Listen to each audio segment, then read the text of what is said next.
Hi everyone, Materim here again with another narrative battle report. And this is going to be the first of our battle reports that will lead into the fluff around the End Times, the new Nagash book, so should be interesting. This battle has the Ogre Kingdoms facing off against the Daemons of Chaos in a 2,500 point battle line scenario. Queen Greta Hammerfell sat upon the throne of Karak Nor, looking every inch the regal monarch. Though only a fraction of the size of the immense creature before her, she stared at him as an equal. "Tyrant Face Crusher," the queen began, "thank you for coming so quickly." The tyrant smiled. "The ability of the dwarves to pay is well known, queen. We come quick for good work." She nodded. "And you will have it. As you've seen, the warriors of the dark gods have tried to prevent us from rebuilding our home. Our cousins, the Odhine, had arrived to aid in the rebuilding, but we need more forces to secure the outer trade routes." "And that's where we come in?" the tyrant interrupted. "Yes," the dwarf queen scowled at the rudeness of the ogre. "I want your forces to clear the eastern trade routes into the Empire and west into Bretonnia. My forces will move in behind you to secure the trade posts." "And what's our pay? Gold or food?" the tyrant asked greedily. "Neither," she replied. As the ogre's eyes narrowed, she continued, "The wealth of Karak Nor is in fine iron. In exchange for your services, we shall craft weapons and armor for your elite forces." Tokron's happiness at this offer was plain on his face. With dwarf weapons, he and his iron guts could even oppose the over-tyrant. Many ogres would flock to his banner for the opportunity to wield such weapons. "Agreed," he said, giving a big laugh. "You'll have the safest trails in the Grey Mountains." Tokron immediately roused the White Tooth and began moving into the eastern trade routes. Their travel was shadowed by strange clouds that seemed to move against the wind. As they came into open ground, the ogres saw the truth of the strange weather. Bolts of purple lightning descended from the sky, and where it landed, reality itself was rent asunder. From these tattered portals came beings both beautiful and terrible. Following them were demonic chariots driven forth by the whips of laughing daemonettes, seeking to draw forth the ogre's fear. Unfortunately for them, the greed of Tokron Face Crusher was greater than any fear he could have felt. "Well, boys," he said to his follower, "time to go to work." So, here is the area where the forces of the demons appear to stop the White Tooth clan.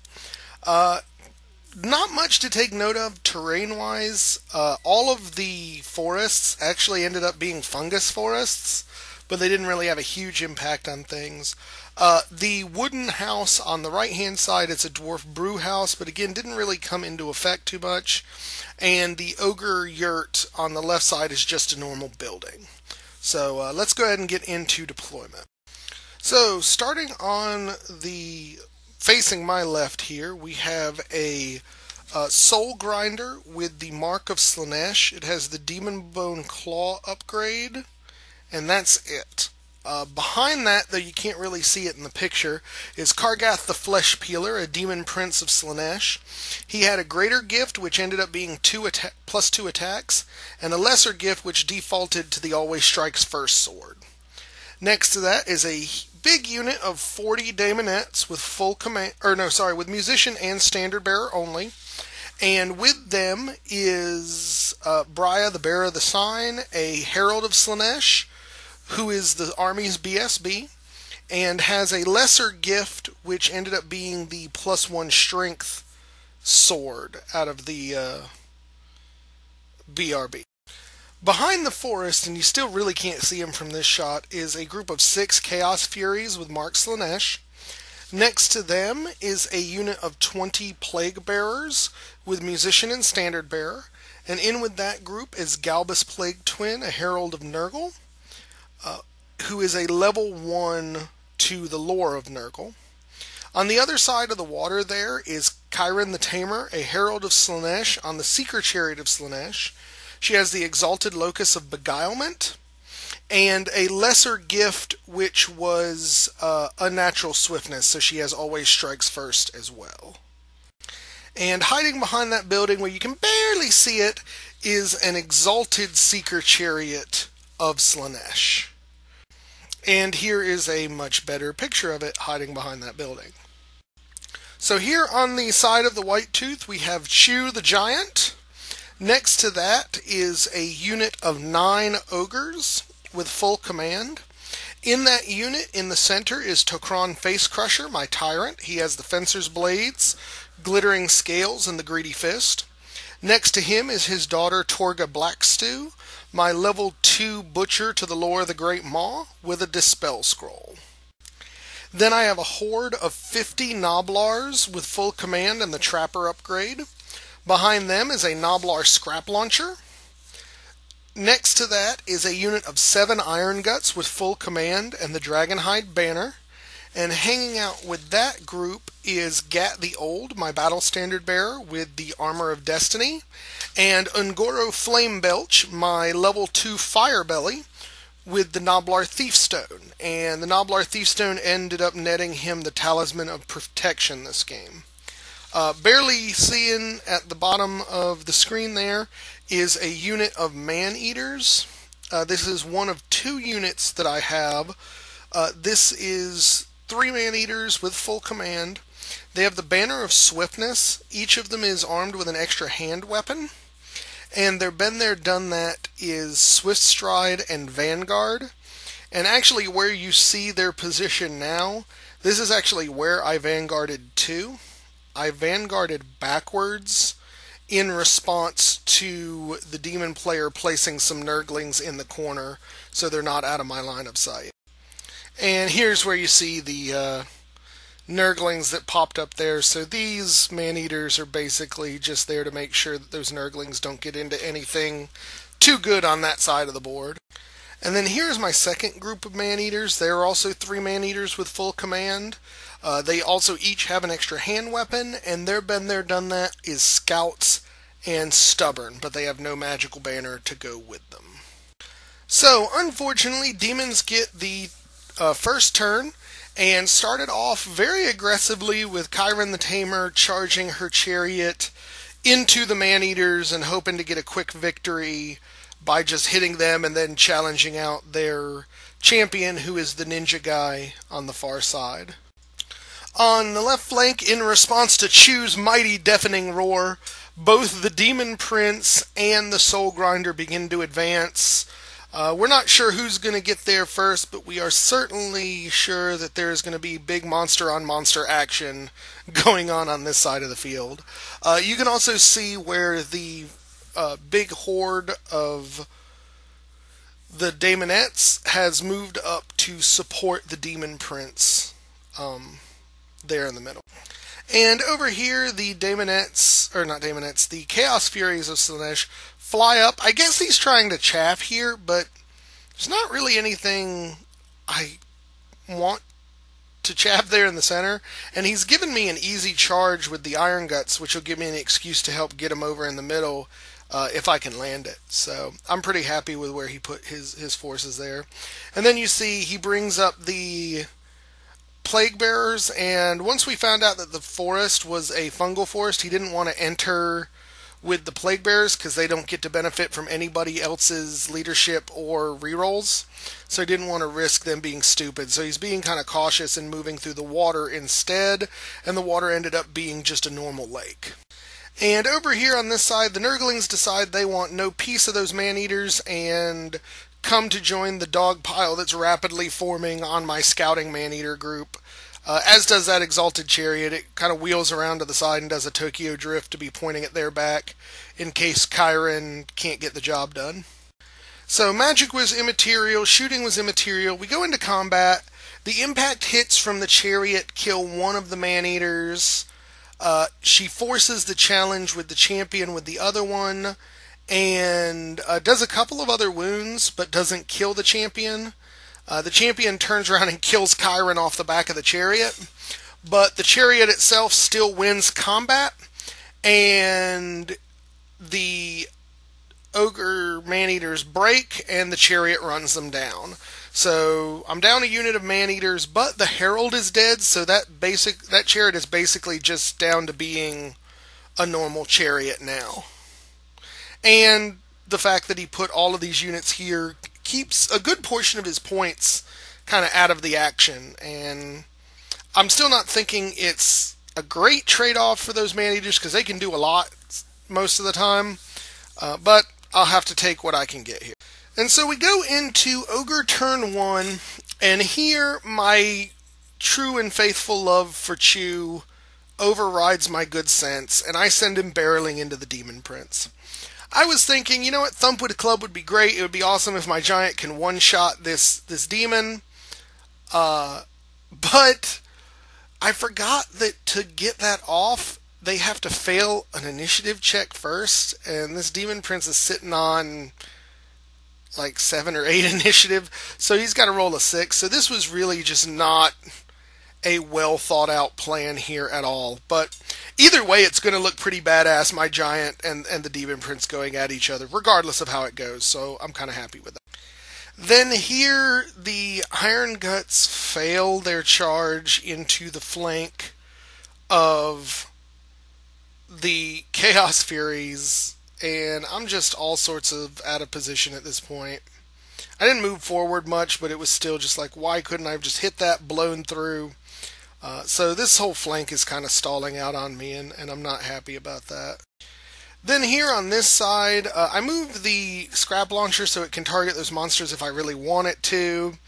Ogres come up to threaten that middle, and Noblars come up so that they're within range to huck rocks and stuff at the Chaos Furies. And then on this side, I move up the Man-Eaters basically to shield the flank of my Iron Guts because they're just not where I wanted them to be, and I really don't want any of those super fast chariots coming in hard on their side.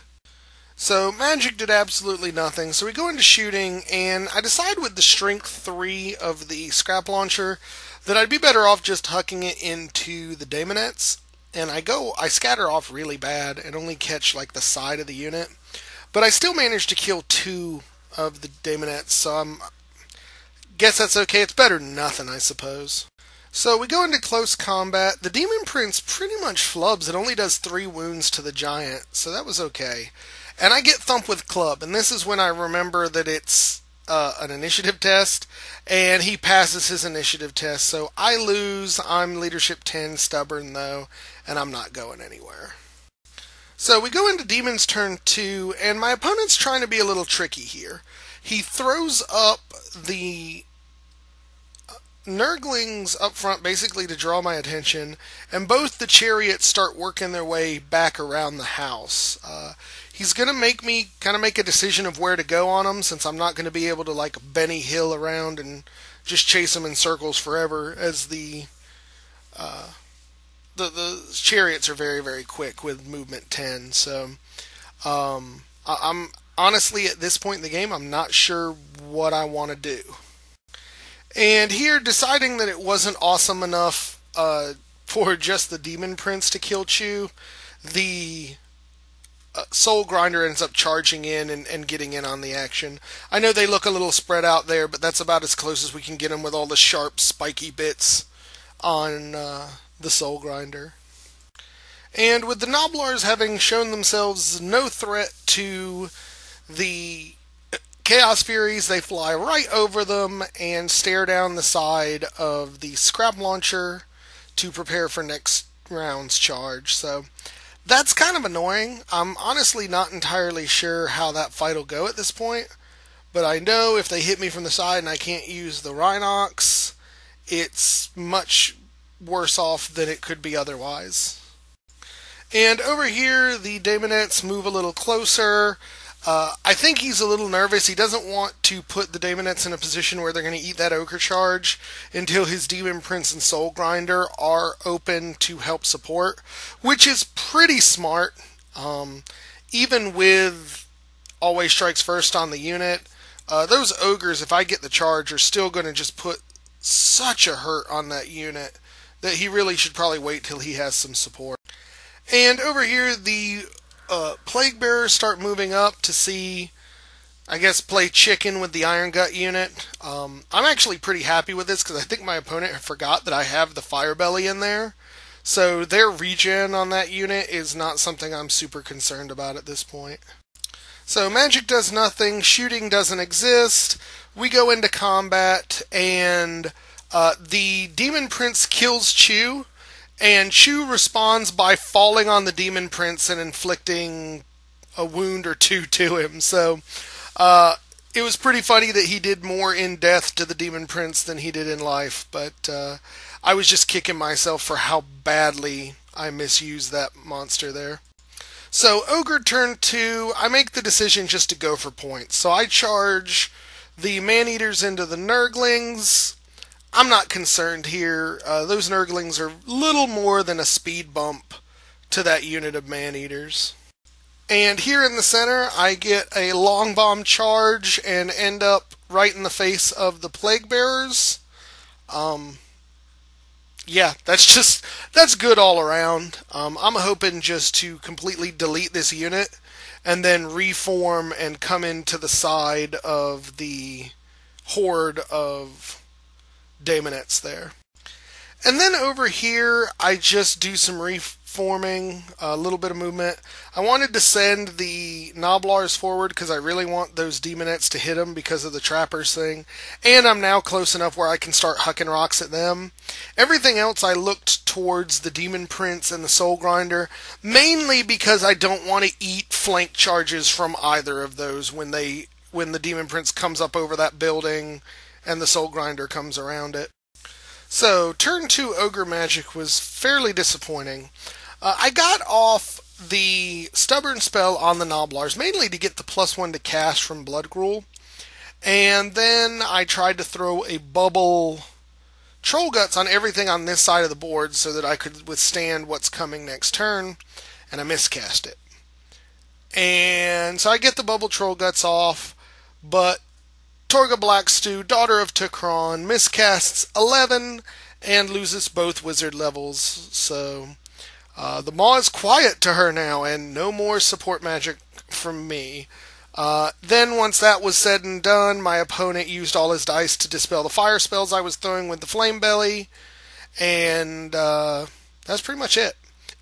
So we go into shooting, and between these, I think the Scrap Launcher fell short, and the Noblars throwing stuff actually managed to kill 2 of the Daemonettes. So during combat, I start off just blowing through these Nurglings. I take a wound or 2 in response, but between the wounds I did and the crumble from demonic instability, they all die. And I make a mistake. I reform so that I can chase down the chariots, which is stupid because they have the building in front of them. I should have faced the other way and brought these guys back into the main side of the conflict. That way they could still sort of be helpful to block off the chariots, but they might be able to accomplish something else, and I just didn't do that. And over here between the Iron Guts and the Plague Bearers, it's bloody. I lose 2 Iron Guts, but being that everything in here is always strikes last, I use the Fire Belly, breathed fire to kill the regen, and just went to town. I just slaughtered just about everything, so when he did the demonic instability test, he ended up killing off the last few members of the Plague Bearers, and the Herald, which is all that's left in there, also took a wound. So he's got a Herald with 1 wound left up against 6 ogres or 7 ogres, including 2 characters. He held me up for a turn, though, which is not something I was wanting, but that's pretty much a done deal there. So we go into Demon turn 3, and he starts off by slamming his Chaos Furies into the side of the Scrap Launcher. You can also see he wasn't really interested in charging anything else, so he's flown his Demon Prince basically right into that empty space that the Chaos Furies were a minute ago. Yeah, and here's just a better look. He had landed that Demon Prince right behind the Noblars, and I'm really badly out of position. Nothing's even looking at him. He really kind of got the drop on me at this point, and I'm just wanting to slap my head for this. And so since my opponent knows that he's not going to have to deal with Troll Guts after this turn, thanks to that miscast, he decides to just be slow and methodical and starts closing the noose on me a little bit, which, that miscast, I'm like, curse you, Great Maw. But yeah, the Soul Grinder comes around here. It's got a beautiful look at the flank of that Ogre unit, and I'm within 12 inches, so he can do some shooting on me this time too. And over on this side, my opponent reminds me why that was a stupid move to keep looking over here, as both chariots Tokyo drift around the house and start heading for the back of the battle, which, oh god, I'm just, the middle of this game I was making so many stupid mistakes. I was wanting to just throw myself under a bus or something. So I keep his magic down to nothing, and when he tries to shoot with the Soul Grinder, he miscasts and takes a wound, or misfires and takes a wound. So we go straight into combat. Here, in a vain attempt to save himself, his Herald declares a challenge. I say, screw that noise, and he sends Gat to the back, but the Ungoro ends up beating him to death, and we reform over here. Now, the nice thing about where I've reformed is I've got line of sight on both the Demon Prince and the Daemonettes, but I've done it subtly enough where I don't know that my opponent has noticed it yet. So I'm hoping to surprise him, and hopefully if he's flustered he'll make some bad decisions. At least that's the plan of attack at this point. So we go into Ogre turn 3, and in come the Iron Guts. I slam right into the flank of the Demon Prince, and I really don't know how this is going to go. The Demon Prince is possibly able to kill a few of these ogres, and unless I can put the pain back on him, it could go bad here. There's a lot of points tied up in that unit, and if the Demon Prince just swallows them, I'm in a lot of trouble. So here in the center, I just decide that if these Demonettes are coming in, they're going to have to deal with the Noblars. So I move to where I'm just in the edge of short range with the Noblars' thrown weapons, and there's literally no way these Daemonettes are going to turn where they're not going to have to engage the front of that Noblar unit. So I guess I forgot to show the battle between the Scrap Launcher and the Furies. Furies slam into the side of this, and the Noblars on the back of the Scrap Launcher actually kill 2 of them for their trouble. And the other 4 don't do any damage to the Scrap Launcher, so they kind of stick there. And over here you see I turn the Ogres this way because I'm hoping the Iron Guts will handle that Demon Prince, because there is an angry Soul Grinder here that is in some significant need of some Ogre loving, and I'm hoping to be able to provide it. Now, over here is where I'm trying to get a little clever myself. I decide to just reform the Man-Eaters. I think I'd swift reform and move them an inch or so. But they're facing away from the chariots so that they'll be facing wherever the chariots are going to end if they try long charges or they move into this area to support. So I'm kind of looking to the future and covering that wide empty space between this area and the side of my Iron Guts.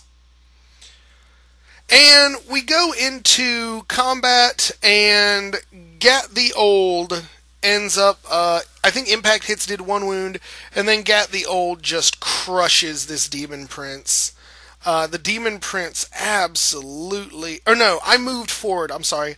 I moved forward Gat the Old, and the Demon Prince tries to throw down everything on him, and I ward saved on his 4-up ward save like 4 wounds, and then Gat killed the Demon Prince. So that was pretty awesome. Over here in combat, these 6 Noblars on the back, or 7 Noblars on the back of the Scrap Launcher killed 2 more of the Furies. Furies again fail to do any wounds, and during the demonic instability test, they crumble and die. So the Scrap Launcher killed a bunch of hot succubuses. So during Demon turn 4, the Daemonettes charge the Noblars, who stand and shoot and accomplish nothing. Then when the Daemonettes get into base to base, they have to roll dangerous terrain, and he loses 7 Daemonettes to dangerous terrain. He ended up failing, I think, 8 or 9 rolls, and did not save very many of them with the ward save at all. So he doesn't even have all 3 of his ranks at this point, because so many of them have died. And in here, the Soul Grinder charges right down the throat of Takron's unit of ogres. I don't know what is up. I think that spell is on the Noblars, maybe. It might be the +1 to wound, the flaming sword of Albion, or whatever it is the fire mage does. So with nothing else really going on, we go into combat. Oh, just to let you know, the one chariot on that side did fail its charge, so it's now within line of sight of the man-eaters over there. But we go into combat. The Daemonettes just absolutely butcher the Noblars, although it doesn't look like it. You see the 2 white die at the top of them. It says 2-2. That actually means that 22 of those Noblar are dead. My opponent was just awesome and didn't feel like we needed to re-rack them because they're not magnetized, and taking 50 Noblars off the base and putting them back on is kind of a pain in the butt. But they break, run through the Ogre unit, and the Daemonettes slam in pursuit. So we'll get into that fight next turn. And the fight over here is freaking ridiculous. The Soul Grinder does a single wound to one of the ogres, and Takron reaches over. Between he and Torga, they reach through with their supporting attacks and beat the thing to death. It was just some amazing rolling on my part and astonishingly bad luck on my opponent's part, but it was messy. Although it was pretty awesome that they just totally trashed that Soul Grinder. So we go into Ogre turn 4, and after the reform from killing the Soul Grinder last turn, Takron and his ogres charge into the back of the Daemonette unit, and the Iron Guts are in the front. So it is a nasty, nasty ogre sandwich, and it's not, I mean, maybe because they're Slaneshi, the demons probably like this, but it's not a great battle plan to be taking it in both ends from ogres. And over here you see that the man-eaters slam into the flank of that chariot that used to be carrying the herald.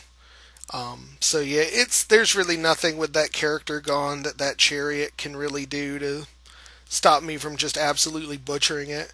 And what I want to do is I want to kill it and overrun so that the big chariot can't hit me yet. And the Noblars actually rallied and stayed facing the way they were fleeing.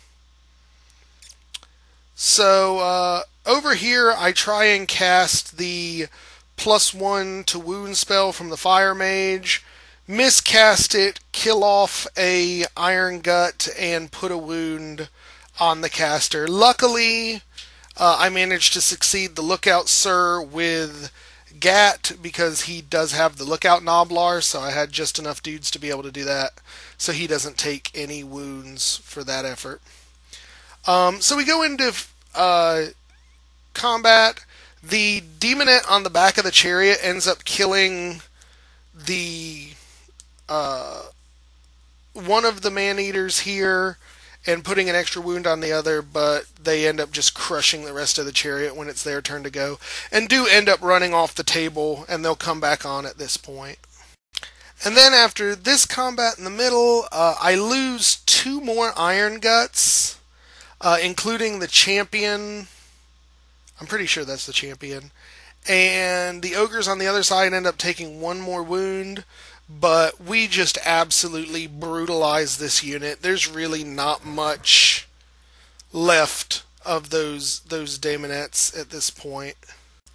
And so this is where my opponent chooses to call the game, and the winds of magic shift and whisk away the last remains of the demonic force. So yeah, I still got a lot on the board. It was a pretty thorough beating, although it was a very fun game. So let's get into the narrative. As the battle wound to a close, Torga Blackstew took a moment to catch her breath. The magical backlash that struck her early in the battle had quieted the voice of the Great Maw in her head. This was not unusual, as magic had disrupted her connection to her vile god in the past. This time was different, however. Unusually, when the Maw was quieted, there was a deep emptiness within Torga's mind and body. But now the hunger of the Maw had been replaced by a quiet whisper. A voice that she had never heard before was asking her questions. Thin, papery whispers asked of the value of a god who would abandon its supplicants. For each question, the voice seemed to hint at another answer without saying it. Torga was a simple ogre woman, and gave her devotion to the Maw simply because no other alternative had occurred to her. As the ogres returned from the destroying of the last of the demons, Torga avoided her father's gaze. She was unsure of how he would react to the voices in her mind, but Torga wanted to keep them to herself until she had time to think about what they'd offered. For Torga was her father's daughter, filled with greed and a desire for power, and perhaps this voice could be a means to that end. Alright, so pretty significant victory for the ogres. It was a lot of fun to play this one. Definitely like the fact that my ogres are getting into the narrative more. As far as my list goes, I was pretty happy with it. I like fielding the horde of Noblars, even though they don't usually accomplish much. But when you consider that whole group of Noblars is like 175 points, I don't feel quite so bad at using them.